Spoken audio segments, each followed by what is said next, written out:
Welcome to Inside Hollywood. I'm your host, Jazzie Belle, and we are going to be joined today by a leading lady, darling, the one and only Elle Lorraine. Elle Lorraine is going to be starring in Hulu's Bad Hair, coming out October 23rd, so make sure y'all go check it out. Hey, Elle. Check it out. Hey. Girl, first of all, you're like one of my favorite people in the world, so I'm so excited for everything that's happening for you, and I'm excited that you're here with me today. Oh, I'm excited to be here. The third time's a charm. I know we said it's an inside thing, but we've been trying to make this work. Liz, you've been a busy, busy lady. Like I said a second ago, I'm so proud of you. Hulu, Bad Hair, October 23rd. Girl, I know. It's like the dream. The dream is coming true. And to have all the support is like, it's mind blowing. And I'm so honored, you know? Yeah. Well, I always say this for a lot of people like yourself that's been in the game, really in it to win it. You are not new to this. You are true to this. So for the people that don't know, tell them how long you've been at this whole acting thing. I mean, if we're going to take it from the beginning, I've been doing it since I was a child. I started when I was a child. I went to a really intense performing arts high school where this is what we focused on. I majored in it in college. Then I moved to LA. So I've been doing this for a long time. I want to age myself all the way. But, you know, and then I've been living in LA and doing the game and the struggle of this for more than 10 years. And yeah, more than 10 years, girl. Yeah. And you know, we're starting to see a lot of the fruits of that labor.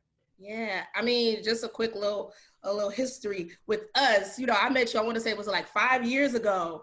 I think so. in New York from my friend Cameron, J. Ross, shout out to him. And you and your creative partner, Dime Davis, was in New York, and you guys had your short film in the Urban World Film Festival. So that was 5 years ago, I want to say. I think that was 5 years, legit. And we had the best week of our lives. All of us. Yes. I've been obsessed with you and Dime and the whole crew ever since. Yeah. But I say all that to say, I mean, like, again, you're not new to this, you're true to this. But when it comes to Bad Hair in particular, tell the people, how were you able to acquire this role as the leading lady, darling?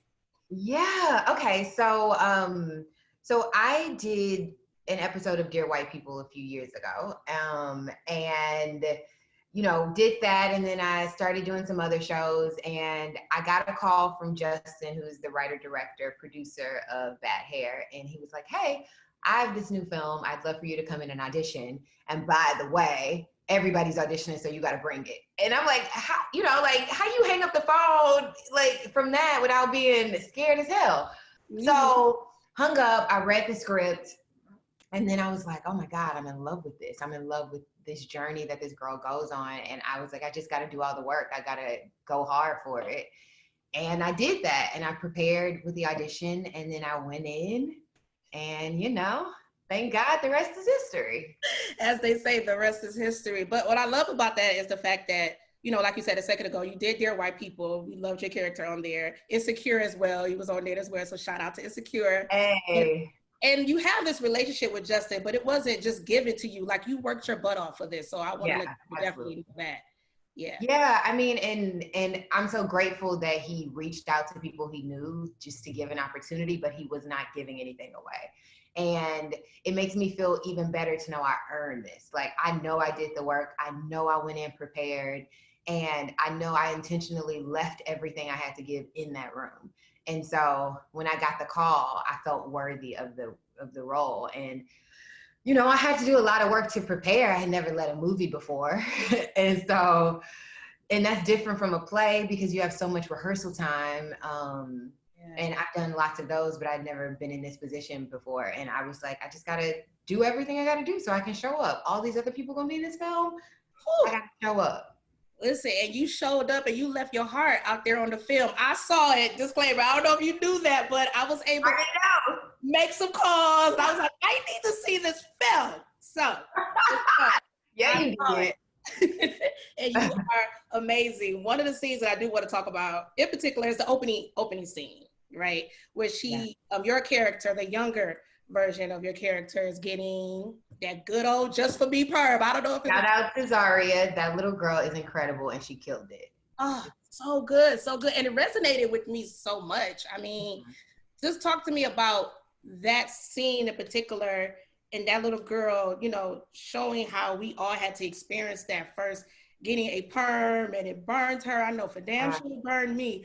Did you ever have an experience like that? Like, what was your first perm experience? Yeah, okay. Well, the tricky thing is my first perm, I don't even remember. So it's before my memory. I've been getting perms since I was probably barely like walking. So since I was a toddler. So even what I find so interesting is that I didn't even have a relationship with my own hair until I was 20 something, maybe 24.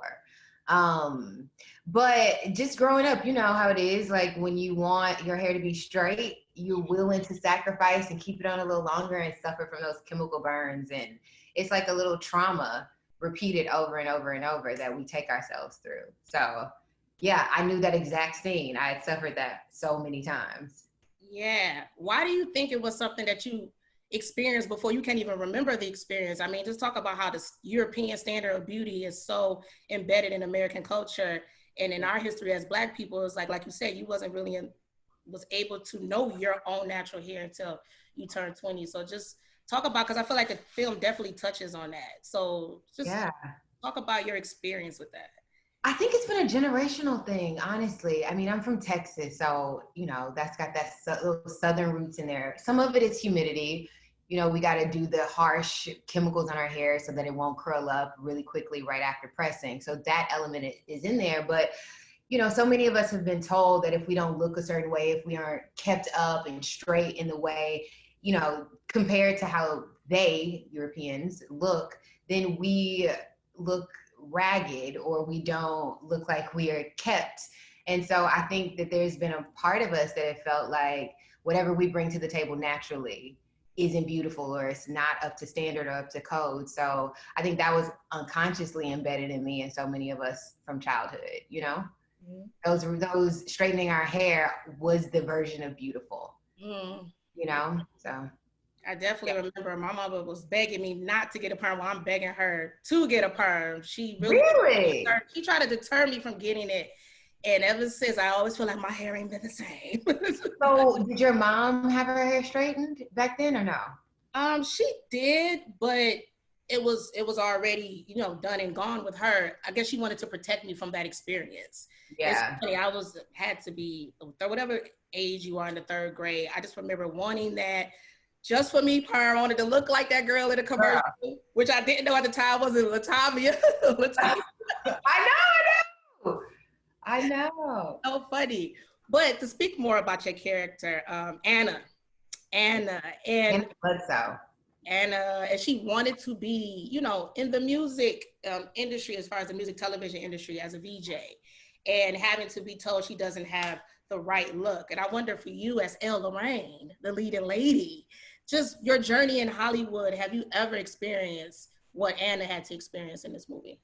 Yeah, like when I first moved to LA, I was still getting relaxers, so I had straight, semi-stringy hair. And within the first few months, people were telling me if I want to make it as an actress and actually be considered, I needed tracks, I needed weave. So that's how I got my first sew-in, was moving to LA and people telling me who I had to be in order to even be considered. So I did that on and off for years. I've been telling a story. I remember how I had this one agent, I think, or manager or something, and she told me I needed to change my smile. Like, no one wants to see you smile like that. You need to learn to do this. You know, when you walk in rooms, they don't want to see you look like that. And that's something so inherent. Like how I smile is something I've been doing since I was a child. But that's something I've carried because it was a way of her telling me how I presented was not good enough.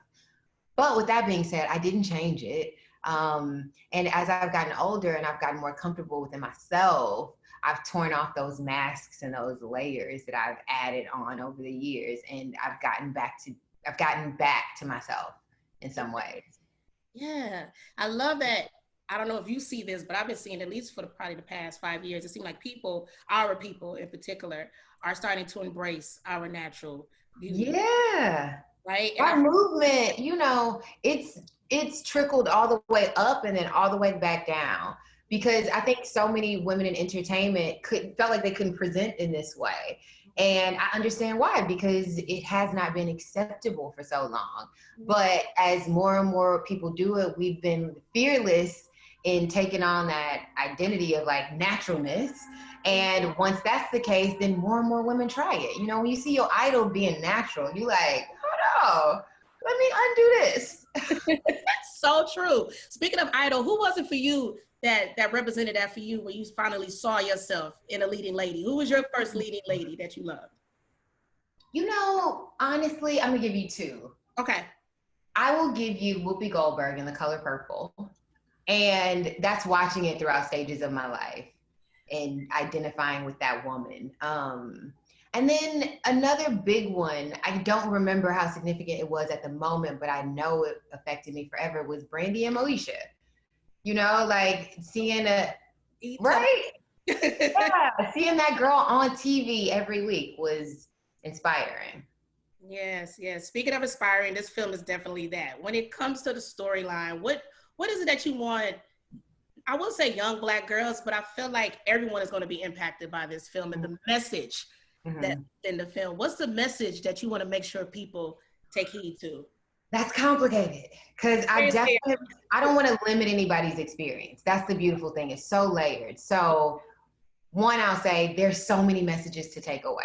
Okay. But one of the ones that resonates the closest to me is the idea that Anna wasn't good enough until she looked a certain way. The idea that everything she brought to the table was somehow subpar because of ... I think that this character always had the it factor. She always had the thing that made her great.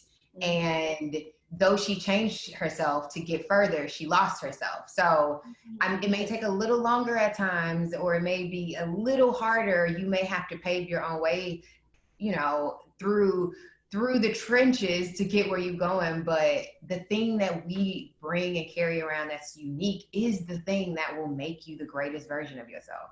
So something in there. Yes. Okay. Message. Come on, Elle Lorraine. Message.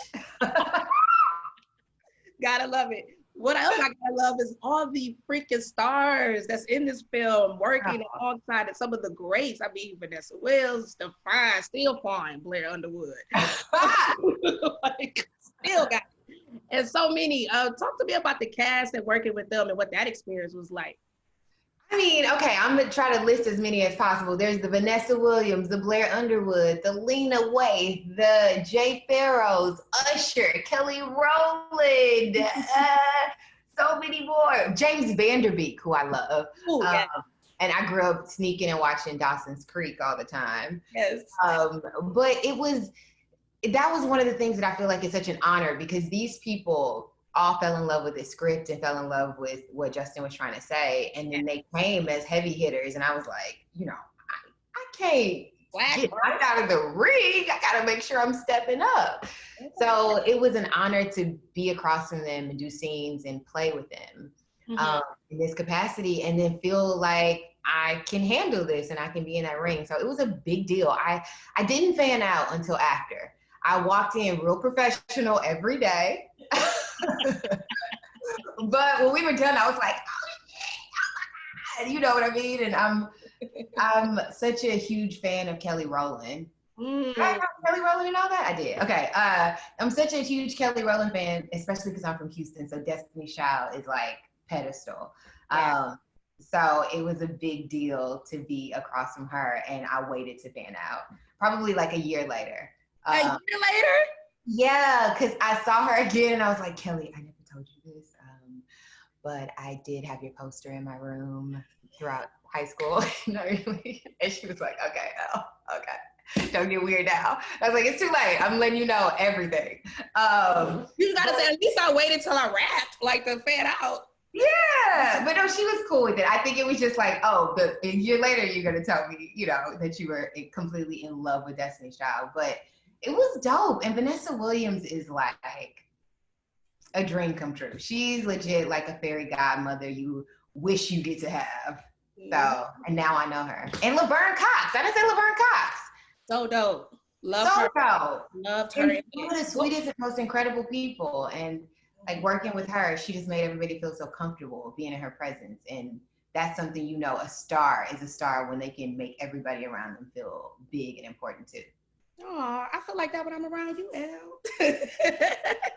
Speaking of big and important, I wonder what was the biggest advice you've gotten on set from your co-stars? One in particular, like that you shared a moment, they dropped some jewels, some gems for you because, like you said, you mentioned a lot of legends. So, any hidden gems that was shared to you that you could share with Hollywood with Jazzie Belle? Yeah. Blair Underwood taught me in a wonderful way to preserve my energy. We were shooting the very first week that we started, and we were in South Central, and so we did all of our lunches out in the front, like in the neighborhood yards. That's how it works, you know? So people in the neighborhood would come and hang out, which I would too if I was like, oh my God, I want to be an actress. I'm gonna come talk to everybody. And everybody was so welcoming. We were all doing lunches together. But it was one of those things where I was just giving and giving and just happy to be there too. And Blair taught me, he was like, you know, I think it's important for you, if you care, that you take your time and your minute, because you never have a minute by yourself. You're on set every day. You will be this entire film, and you have to preserve yourself. You have to go inward. And so you may need to take some of that time to just go in your trailer and center yourself again to be able to go for these 14 to 17-hour days that you have. And I took that and it really helped. And, you know, I was still able to share myself, but I was able to preserve myself throughout weeks of shooting because I had never done it. And it's a muscle you got to build. And from that, I learned a lot from him. Yeah. Come on, Blair. Fine. Blair? Fine and dropping jewels. I'll take He it. was even master classes. When we were shooting, he was like, we were all sitting there listening. Him and Michelle Hurd would be on chairs, and Shantae and Duran and I would all be sitting on the floor like, okay, and then what about, you know, we're asking history, and they were so generous with all of their knowledge. And everybody was. It's crazy. I'm going to need you to be generous and tell me. I'm going to tell you everything.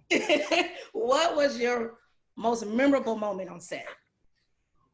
Most memorable moment as far as like scenes that you shot, because it was such a lot of physicalities going on, girl. It was a lot of running.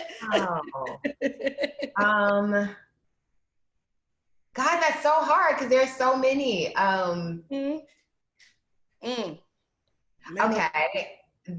so you know, there's a lot of hair going on, and most of our effects are practical effects, so they're happening in real time.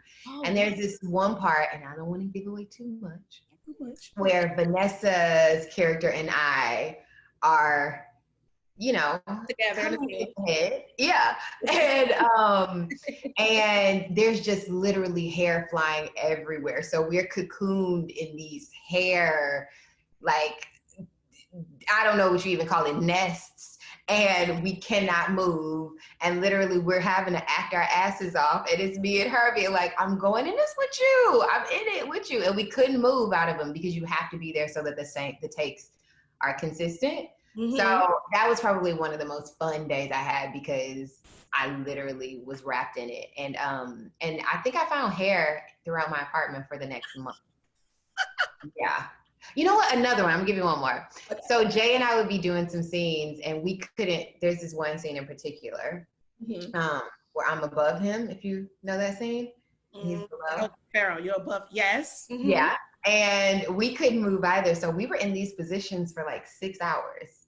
And he would, as soon as they would yell cut, he'd like go into Eddie Murphy. So literally, I'd be like, just, how do you do? Or he'd go into another character. He goes through all these voices, and I was having the time of my life. But then they'd yell action, and we got to go back into these really intense scenes that we were doing. But yeah, why did he do that? He loves to entertain, and he kept all of us laughing the whole time, and it was cool. I'm like, it was a Saturday Night Live master course right there. Yeah, Jay Farrell, he's great at his impersonation, especially Eddie Murphy. So good. I know. So good. Now, this is what I want to ask you, because I love what Blair Underwood said as far as like his advice, like, you know, take the time to like go inward and be you, right? I wonder for you, like, how do you do that on a daily when it comes to just like self-love? Because I feel like this film, that's a message in there also, you know, just self-love, loving yourself, knowing yourself, being self-conscious and self-aware, regardless of what the the media is telling you and the industry is telling you. So how do you remind yourself and how do you implement love for yourself on a daily? Self-love. I take the time to sow into myself. That's something I've learned. I used to think it was selfish back in the day, but you know, I'll meditate some days, I journal, I do breath work, you know, self-care Sundays. I'm all about that kind of thing, but I try to give to myself a little bit every day. And I turn off my phone, I get away from electronics just to sit with myself and hear my inner thoughts. And then I make sure that I'm as grateful as I can be. And I'm not always, so I'm not trying to pretend like I'm some Mother Teresa, but like if I see little signs, I'm always seeing numbers and stuff. If I see 111, I'm like, you know, thankful for this moment and thankful for the ability to stop within myself and just recognize it and breathe and be as present as possible. So I just try to take time and like nurture myself and heal my wounds that are there. And I take those little moments to do it, and it becomes a bigger practice over time. Thanks for sharing that. Come on now. I need to get invited to those Sundays meditations. Okay. No, but that's for self-love. That's for self. You hold that. I always like to tell my guests, if they can, to share a story, like just to let people know this wasn't easy for you to be this leading lady. Just to be on this quest in Hollywood, and I know, right? And yeah, so if you have just a journey you would like to share, your biggest obstacle that you had to overcome, just to inspire the people here at Inside Hollywood. Okay, there's so many. Okay. But ooh, which one do I want to give? Okay. I remember years ago. You know, when I first got to LA, I was like, okay, they're ready for me. Here I am. Who's calling? Like, Steven Spielberg, here's my number. Where are you? And none of that was happening. And for years and years, it was hard to even get a small audition. But I kept believing. I was reading my theater books and, you know, reading my plays and studying the way I felt like I needed to and keeping hope alive. Like, I kept believing in myself, even when nobody else was seeing me for what I knew I could be. And I remember there was a time where I started to get really sad and really depressed about it. And then Dime and I, who you mentioned earlier, my creative partner, we got together and we decided that we should just create. Like, we'll create something together and that way we'll sharpen ourselves. So we came up with a few ideas and then we settled on one and we created and then wrote a pilot of a show. And then we actually had it optioned for a year and they didn't believe the lead character could be Black. They were like, no Black girl has this life. And we're like, 2 Black girls created it. What are you talking about? And they were thinking, oh, like the Black girl, you can be the friend. And that was so heartbreaking because I identify with this person because we created it for me. So after that, we got the option back after a year. They were like, do you want to do it again? We said, nah. And we decided that we would produce it and we would make it, which we had never done that whole process before in our lives. And she had gone to film school and she's a writer director, but we still hadn't done that whole thing. So we saved up money. We were both working overnight. We saved up money and we produced it and we hired the crew. And, you know, a lot of people were doing favors, but we hired people and we put all of our money into this pilot. And from start to finish, we did everything. And even the editing process, which we had never done together before, but we had to edit an hour-long show. And so that process taught me so much and it made me believe in myself even more. And I knew I had the goods because if I can put myself through something and then see myself and be like, wow, then nobody could tell me anything. So that was the start of our partnership, and that was the start of me knowing who I am a little more. Come on now. You know, that's the motto, create, don't wait for me. So I love that story. Yeah. So create, don't wait. I love that. Now, this part of the show, I'm going to call my confessional segment, where I ask like 5 to 6 questions. It usually warrants like 1-word answers, whatever. You ready? Yes, I'm nervous. You're nervous? No. It's fun. It's cute. It's nothing. All right. Number one, favorite film of all time. What is it? Love and Basketball. Word. Yeah. I love that. Okay. Shout out to Gina Bythewood. Yep. Okay, you already said that. Let's see. Dream collaboration. Me and Meryl Streep. Oh my God, that is so dope. Come on. What is the one thing, because just as a creative and as an actress, you gotta, I guess for some people, you gotta have boundaries. So what is one thing that you would never do, that you would say, I'm not going to do this as an actor? Again or first time? Again. I don't know. I want to say the thing of like, I would never be naked. I mean, I kind of hope I won't, but I don't know if the role calls for it and it makes sense. Come on. So I don't know. Okay. Yeah, I don't know. You don't know yet. Okay. I don't know yet. Did you do something already and you felt like, I don't know? No, I was joking. I was just playing along with you. Okay.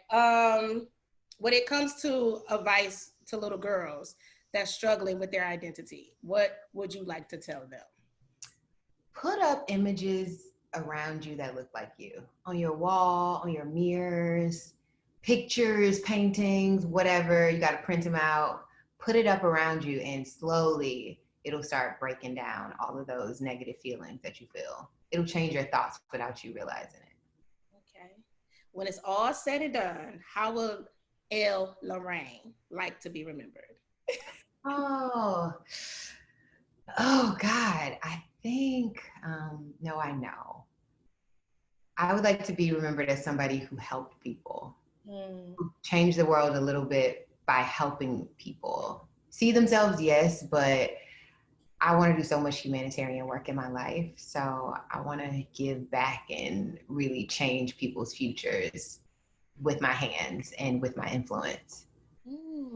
I love that. Ooh.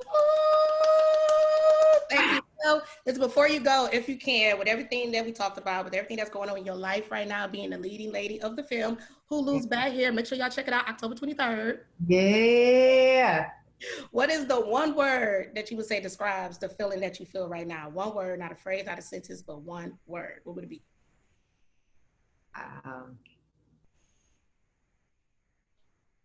Destined. Destined. That's such a good word to wrap this up. Thank you, girl. Thank you. I love you so much, Elle. Thank you for this interview. I mean, anything you want to tell the people, why they should go watch the film and all that, et cetera. Go ahead, let them know. Well, I love you too. Thank you for this interview. I'm so happy for you, so proud of you, and I'm so honored to be on here. That's one. Two, watch the film because it's like something y'all have never seen before. You've never seen it. You're gonna have fun. You're gonna be nervous. You're gonna be scared, and then after you'll have brilliant conversations. And hit me up, hit up Justin, and say what you gotta say, and we'll continue to talk about it.